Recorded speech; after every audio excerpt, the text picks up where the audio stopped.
नमस्कार दोस्तों, मैं संतोष शाह आप सभी लोग का हार्दिक स्वागत करता हूं आज की इस डेली फोरकास्ट वीडियो में। आज की इस वीडियो के माध्यम से जानेंगे कि आज हम गोल्ड को कहां से सेल और बाई कर सकते हैं, कौन कौन सा इंपॉर्टेंट लेवल है, इन सभी चीज़ों को जानने का प्रयास करेंगे और चार्ट के माध्यम से समझेंगे कि कहां कहां पर हमारा इम्पोर्टेंट जोन है।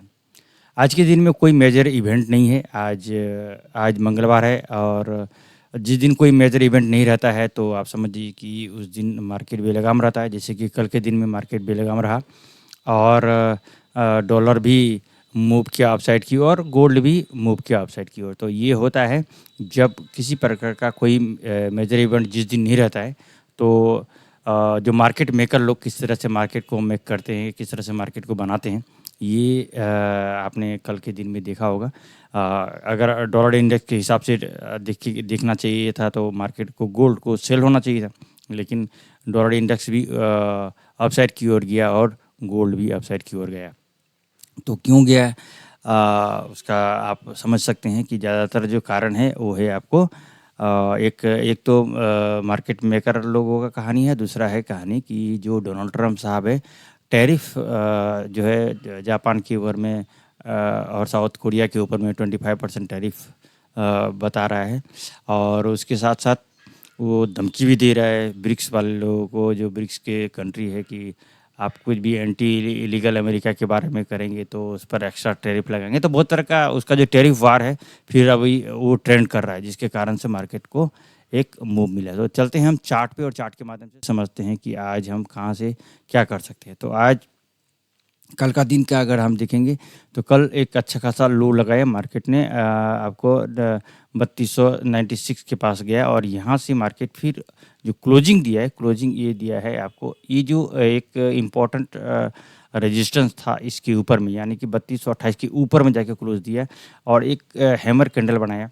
और आज के दिन में जो है मार्केट का जो है एक गैप अप से स्टार्ट हुआ और एक जो एक इस इम्पॉर्टेंट रेजिस्टेंस के पास में यहाँ पर आपको 3345 के पास से फिर रिजेक्ट हुआ और नीचे का जो सपोर्ट है वहाँ पर भी लगभग आया है मार्केट ने।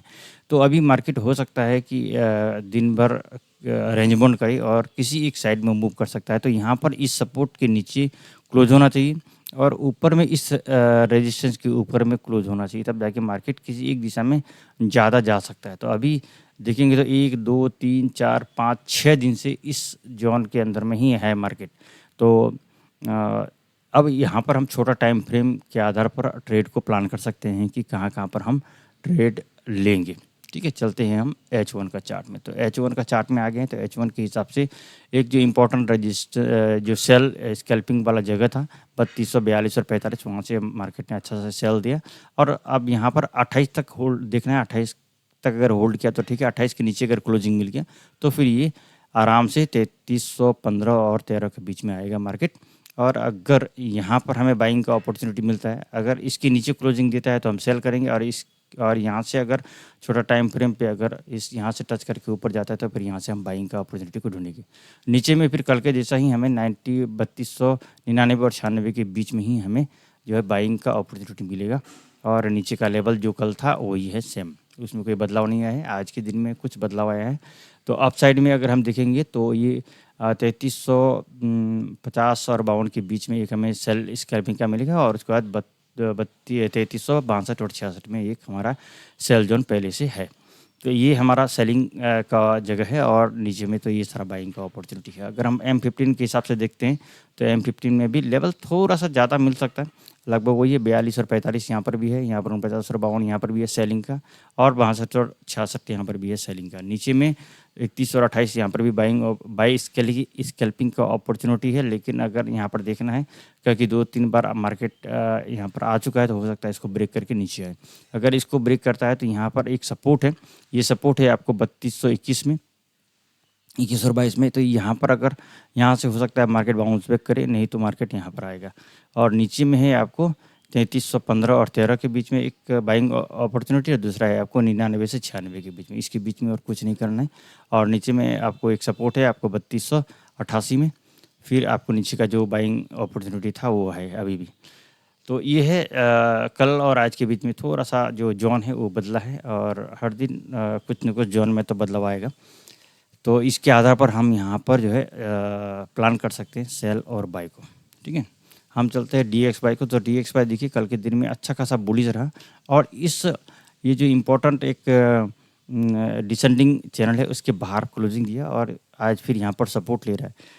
आज अगर यहीं से सपोर्ट लेके ऊपर जाता है तब तो ठीक है, अगर फिर इसको कहें कि 1 2 3 4 5 6 लगभग 6-7 दिन का जो हाई है उसके ऊपर में क्लोजिंग दिया है उसका जो ये DXY ने, तो स्वाभाविक सी बात है कि हो सकता है कि मार्केट यहाँ से फिर जो एक रिट्रेस बन रहा है उस रिट्रेस को कंप्लीट करके ऊपर में अगर इसकी ऊपर क्लोजिंग देता है आज के दिन में तो फिर ये यहाँ तक के लिए जा सकता है।